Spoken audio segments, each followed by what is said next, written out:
लीजिए सुनिए प्रेमचंद की लिखी कहानी इस्तीफा। वाचन समीर गोस्वामी का है। दफ्तर का बाबू एक बेजबान जीव है। मजदूरों को आंखें दिखाओ तो वो त्योरियां बदल कर खड़ा हो जाता है।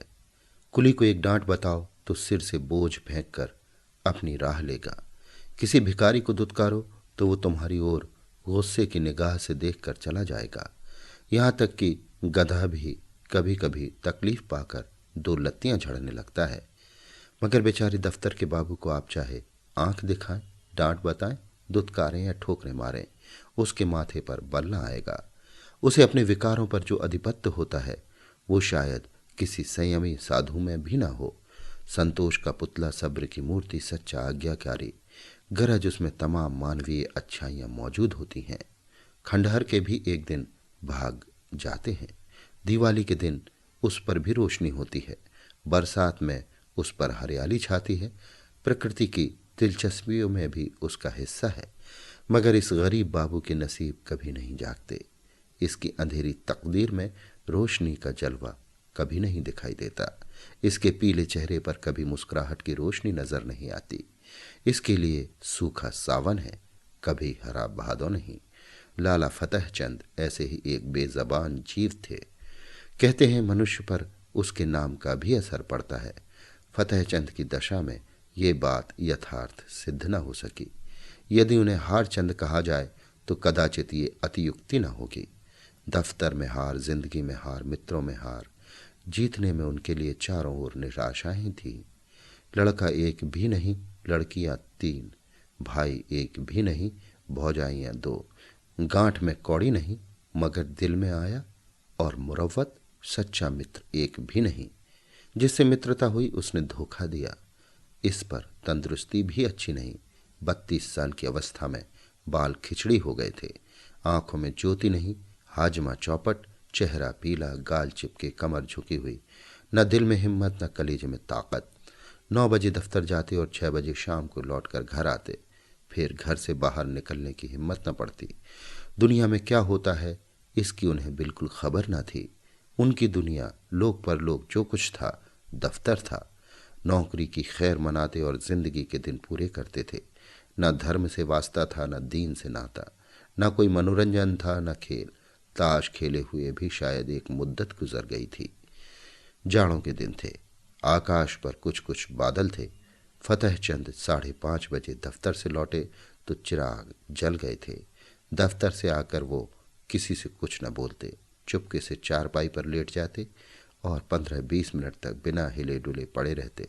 तब कहीं जाकर उनके मुंह से आवाज निकलती। आज भी प्रतिदिन की तरह वे चुपचाप पड़े थे कि एक ही मिनट में बाहर से किसी ने पुकारा। छोटी लड़की ने जाकर पूछा तो मालूम हुआ कि दफ्तर का चपरासी है। शारदा पति के मुंह हाथ धोने के लिए लोटा गिलास मांज रही थी। बोली, उससे कह दे क्या काम है, अभी तो दफ्तर से आई ही है और बुलावा आ गया है। चपरासी ने कहा, अभी फिर बुला लाओ, कोई बड़ा जरूरी काम है। फतेह चंद की खामोशी टूट गई। उन्होंने सिर उठाकर पूछा, क्या बात है? शारदा, कोई नहीं, दफ्तर का चपरासी है। फतेह चंद ने सहम कर कहा, दफ्तर का चपरासी? क्या साहब ने बुलाया है? शारदा, हाँ, कहता है साहब बुला रहे हैं। ये कैसा साहब है तुम्हारा, जब देखो बुलाया करता है। सवेरे के गए गए अभी मकान लौटे हो, फिर भी बुलावा आ गया। फतेह चंद ने संभल कर कहा, जरा सुन लूं किस लिए बुलाया है। मैंने सब काम खत्म कर दिया था, अभी आता हूं। शारदा, जरा जलपान तो करते जाओ, चपरासी से बातें करने लगोगे तो तुम्हें अंदर आने की भी याद न रहेगी। ये कहकर वो एक प्याली में थोड़ी सी दाल मोठ और सेव लाई। फतेह चंद उठकर खड़े हो गए, किंतु खाने की चीजें देखकर चारपाई पर बैठ गए और प्याली की ओर चाव से देखकर डरते हुए बोले, लड़कियों को दे दिया है ना? शारदा ने आंखें चढ़ाकर कहा, हाँ हाँ दे दिया है, तुम तो खाओ। इतने में चपरासी ने फिर पुकारा, बाबूजी हमें बड़ी देर हो रही है। शारदा, कह क्यों नहीं देते कि इस वक्त ना आएंगे? फतेह चंद ने जल्दी जल्दी दाल मोट की 2-3 फंकियां लगाई, एक गिलास पानी पिया और बाहर की तरफ दौड़े। शारदा पान बनाती ही रह गई। चपरासी ने कहा, बाबूजी आपने बड़ी देर कर दी, अब जरा लपक के चलिए। नहीं तो जाते ही डांट बताएगा। फतेहचंद ने 2 कदम दौड़कर कहा, चलेंगे तो भाई आदमी ही की तरह, चाहे डांट लगाएं या दांत दिखाएं, हमसे दौड़ा नहीं जाता, बंगले ही पर है ना। चपरासी, भला वो दफ्तर क्यों आने लगा, बादशाह है कि दिल लगी। चपरासी तेज चलने का आदी था। बेचारे बाबू फतेहचंद धीरे धीरे जाते थे। थोड़ी ही दूर चलकर हाँफ उठे, मगर मर्द तो थे ही, ये कैसे कहते हैं कि भाई जरा और धीरे चलो। हिम्मत करके कदम उठाते जाते थे, यहाँ तक कि जांघों में दर्द होने लगा और आधा रास्ता खत्म होते होते पैरों ने उठने से इनकार कर दिया। सारा शरीर पसीने से तर हो गया, सिर में चक्कर आ गया, आंखों के सामने तितलियां उड़ने लगीं। चपरासी ने ललकारा, जरा कदम बढ़ाए चलो बाबू। फतेहचंद बड़ी मुश्किल से बोले, तुम जाओ मैं आता हूं। वे सड़क किनारे पटरी पर बैठ गए और सिर को दोनों हाथों से थामकर दम मारने लगे। चपरासी ने इनकी ये दशा देखी तो आगे बढ़ा। फतेहचंद डरे कि ये शैतान जाकर ना जाने साहब से क्या कह दे तो गजब ही हो जाएगा। जमीन पर हाथ टेक कर उठे और फिर चले, मगर कमजोरी से शरीर हाँफ रहा था। इस समय कोई बच्चा भी उन्हें जमीन पर गिरा सकता था। बेचारे किसी तरह गिरते पड़ते साहब के बंगले पर पहुंचे। साहब बंगले पर टहल रहे थे, बार बार फाटक की तरफ देखते थे और किसी को आते न देखकर मन में झल्लाते थे। चपरासी को देखते ही आंखें निकालकर बोले, इतनी देर कहाँ था। चपरासी ने बरामदे की सीढ़ी पर खड़े खड़े कहा, हुजूर जब वो आए तब तो मैं दौड़ा चला आ रहा हूं। साहब ने पैर पटक कर कहा, बाबू क्या बोला। चपरासी, आ रहे हैं हुजूर, घंटा भर में तो घर में से निकले। इतने में फतेहचंद अहाते के तार के अंदर से निकलकर वहां आ पहुंचे और साहब को सिर झुकाकर सलाम किया। साहब ने कड़क कर कहा, अब तक कहाँ था। फतेहचंद ने साहब का तमतमाया चेहरा देखा तो उनका खून सूख गया। बोले, हुजूर अभी अभी तो दफ्तर से गया हूं, जब ही चपरासी ने आवाज दी हाजिर हुआ। साहब, झूठ बोलता है, झूठ बोलता है, हम घंटे भर से खड़ा है। फतेहचंद, हुजूर मैं झूठ नहीं बोलता, आने में जितनी देर हो गई हो, मगर घर से चलने में मुझे बिल्कुल देर नहीं हुई।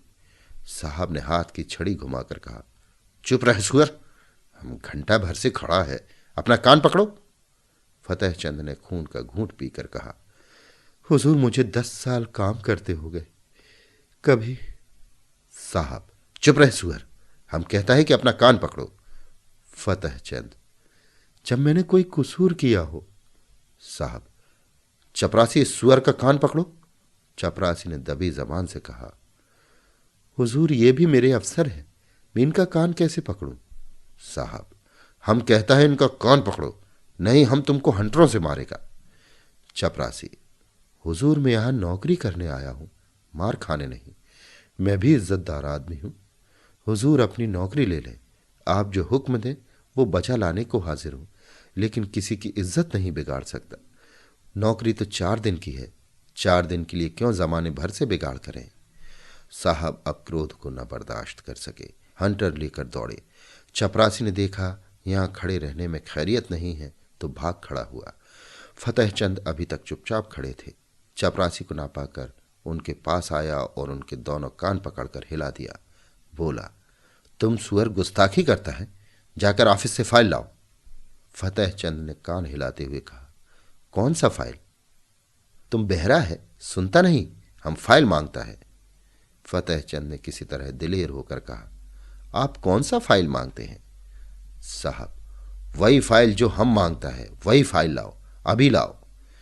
बेचारे फतेहचंद को अब और कुछ पूछने की हिम्मत न हुई। साहब बहादुर एक तो यूं ही तेज मिजाज थे, उस पर हुकूमत का घमंड और सबसे बढ़कर शराब का नशा। हंटर लेकर पिल पड़ते तो बेचारे क्या कर लेते। चुपके से दफ्तर की तरफ चल पड़े। साहब ने कहा, दौड़कर जाओ, दौड़ो।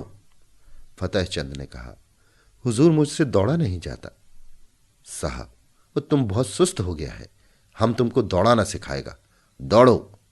पीछे से धक्का देकर, तुम अब भी नहीं दौड़ेगा। ये कहकर साहब हंटर लेने चले। फतेहचंद दफ्तर के बाबू होने पर भी मनुष्य ही थे। यदि वो बलवान होते तो उस बदमाश का खून पी जाते। अगर उनके पास कोई हथियार होता तो उस पर जरूर चला देते, लेकिन उस हालत में तो मार खाना ही उनकी तकदीर में लिखा था। वे बेतहाशा भागे और फाटक से बाहर निकलकर सड़क पर आ गए। फतेहचंद दफ्तर न गए, जाकर करते ही क्या। साहब ने फाइल का नाम तक न बताया, शायद नशे में भूल गया। धीरे धीरे घर की ओर चले, मगर इस बेइज्जती ने पैरों में बेड़ियां सी डाल दी। माना कि वो शारीरिक बल में साहब से कम थे, उनके हाथ में कोई चीज भी न थी, लेकिन क्या वो उसकी बातों का जवाब न दे सकते थे। उनके पैरों में जूते तो थे, क्या वो जूते से काम न ले सकते थे। फिर क्यों उन्होंने इतनी जिल्लत बर्दाश्त की। मगर इलाज क्या था। यदि वो क्रोध में उन्हें गोली मार देता तो उसका क्या बिगड़ता। शायद 1-2 महीने की सादी कैद हो जाती, संभव है 200-400 रुपये जुर्माना हो जाता, मगर इनका परिवार तो मिट्टी में मिल जाता। संसार में कौन था जो इनकी स्त्री बच्चों की खबर लेता। वो किसके दरवाजे हाथ फैलाते। यदि उसके पास इतने रुपए होते जिससे उनके कुटुंब का पालन हो जाता, तो वो आज इतनी जिल्लत न सहते। या तो मर जाते या उस शैतान को कुछ सबक ही दे देते। अपनी जान का उन्हें डर न था। जिंदगी में ऐसा कौन सुख था जिसके लिए वो इस तरह डरते। ख्याल था सिर्फ परिवार के बर्बाद हो जाने का। आज फतेहचंद को अपनी शारीरिक कमजोरी पर जितना दुख हुआ उतना और कभी न हुआ था। अगर उन्होंने शुरू से ही तंदुरुस्ती का ख्याल रखा होता, कुछ कसरत करते रहते, लकड़ी चलाना जानते होते, तो क्या इस शैतान की इतनी हिम्मत होती कि वो उनका कान पकड़ता, उसकी आंखें निकाल लेते। कम से कम उन्हें घर से एक छुरी लेकर चलना था, और न होता तो 2-4 हाथ जमाते ही पीछे देखा जाता। जेल जाना ही तो होता, या और कुछ। वे ज्यों ज्यों आगे बढ़ते थे त्यों त्यों उनकी तबीयत अपनी कायरता और बोधेपन पर और भी झल्लाती थी। अगर वो चक्कर उसके 2-4 थप्पड़ लगा देते तो क्या होता। यही ना कि साहब की खानसामे बैरे सब उन पर पिल पड़ते और मारते मारते बेदम कर देते। बाल बच्चों के सिर पर जो कुछ पड़ती पड़ती, साहब को इतना तो मालूम हो जाता कि गरीब को बेगुनाह जलील करना आसान नहीं। आखिर आज मैं मर जाऊं तो क्या हो, तब कौन मेरे बच्चों का पालन करेगा। तब उनके सिर पर जो कुछ पड़ेगी वो आज ही पड़ जाती तो क्या हर्ज था।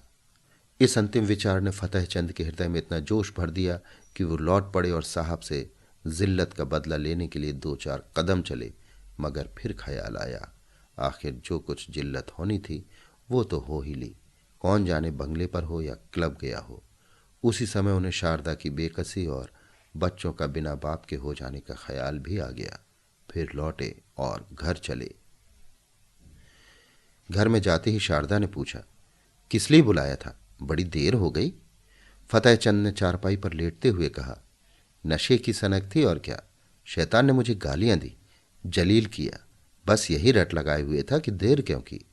निर्दयी ने चपरासी से मेरा कान पकड़ने को कहा। शारदा ने गुस्से में आकर कहा, तुमने एक जूता उतार कर दिया नहीं सुअर को। फतेहचंद, चपरासी बहुत शरीफ है, उसने साफ कह दिया, हुजूर मुझसे ये काम ना होगा। मैंने भले आदमियों की इज्जत उतारने के लिए नौकरी नहीं की है। वो उसी वक्त सलाम करके चला गया। शारदा, यही बहादुरी है, तुमने उस साहब को क्यों नहीं फटकारा। फतेहचंद, फटकारा क्यों नहीं, मैंने भी खूब सुनाई। वो छड़ी लेकर दौड़ा, मैंने भी जूता संभाला। उसने मुझे छड़ियां जमाई, मैंने भी कई जूते लगाए। शारदा ने खुश होकर कहा, सच, इतना सा मुंह हो गया होगा उसका। फतेहचंद, चेहरे पर झाड़ू सी फिरी हुई थी।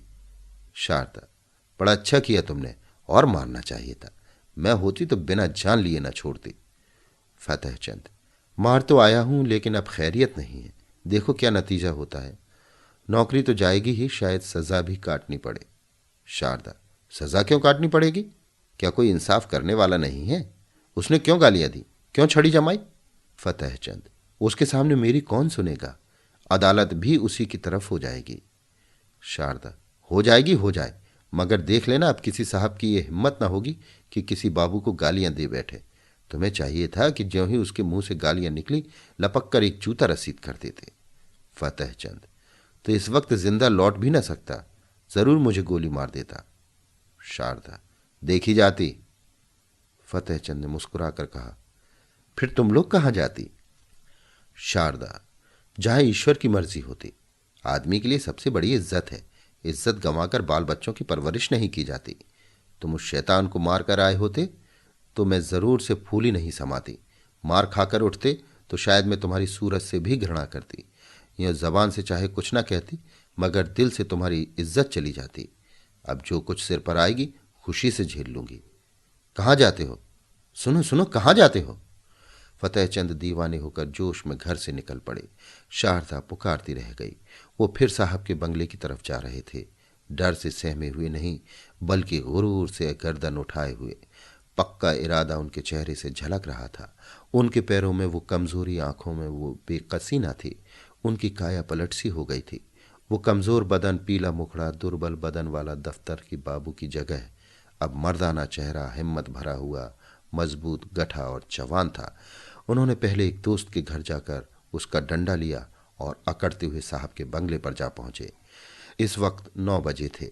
साहब खाने की मेज पर थे, मगर फतेहचंद ने आज उनके मेज पर से उठ जाने का इंतजार न किया। खानसामा कमरे से बाहर निकला और वो चिक उठाकर अंदर गए।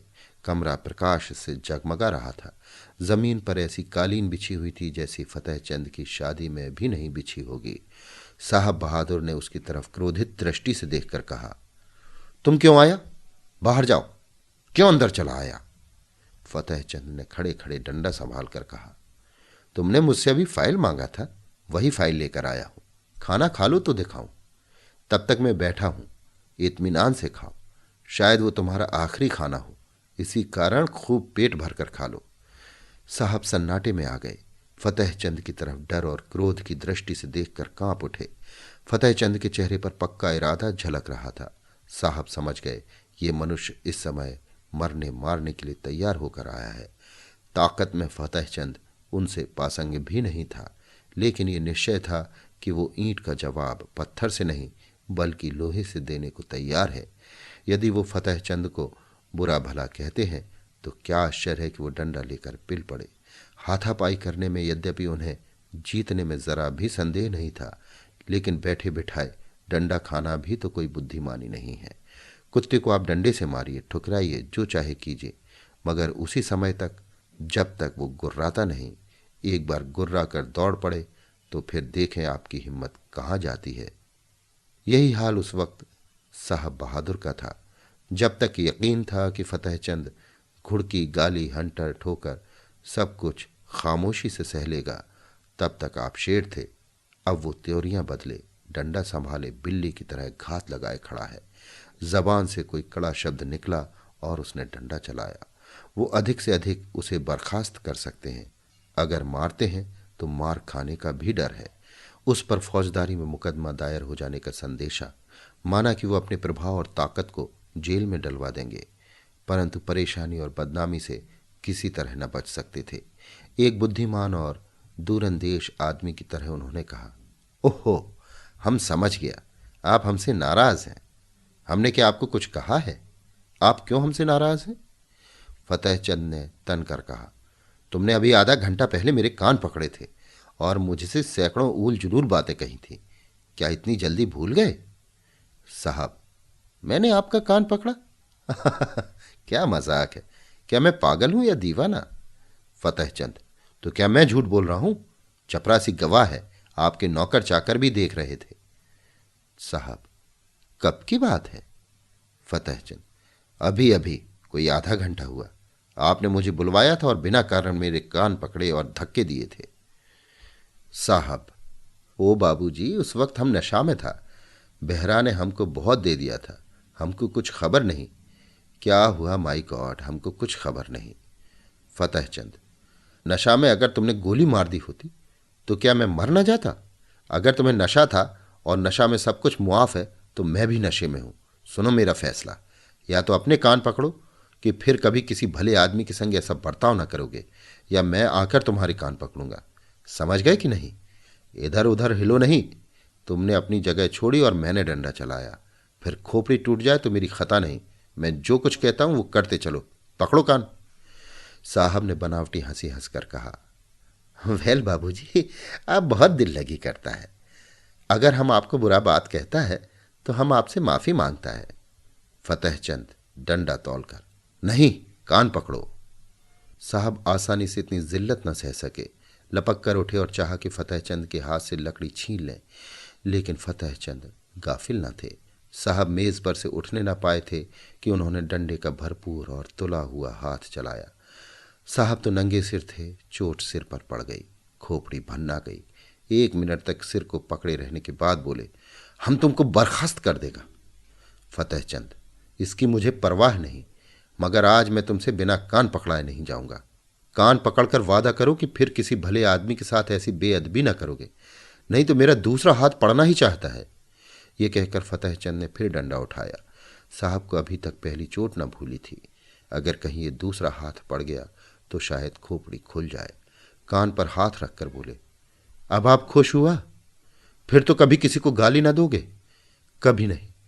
अगर फिर कभी ऐसा किया तो समझ लेना मैं कहीं बहुत दूर नहीं हूं। अब किसी को गाली न देगा। अच्छी बात है, अब मैं जाता हूं। आज से मेरा इस्तीफा है। मैं कल इस्तीफा में ये लिखकर भेजूंगा कि तुमने मुझे गालियां दी, इसलिए मैं नौकरी नहीं करना चाहता। समझ गए? साहब, आप इस्तीफा क्यों देता है? हम तो आपको बर्खास्त नहीं करता। फतेहचंद, अब तुम जैसे पाजी आदमी की मातहती नहीं करूंगा। ये कहते हुए फतेहचंद कमरे से बाहर निकले और बड़े इत्मीनान से घर चले। आज उन्हें सच्ची विजय की प्रसन्नता का अनुभव हुआ। उन्हें ऐसी खुशी कभी नहीं प्राप्त हुई थी। यही उनके जीवन की पहली जीत थी। अभी आप सुन रहे थे प्रेमचंद की लिखी कहानी इस्तीफा। वाचन समीर गोस्वामी का था।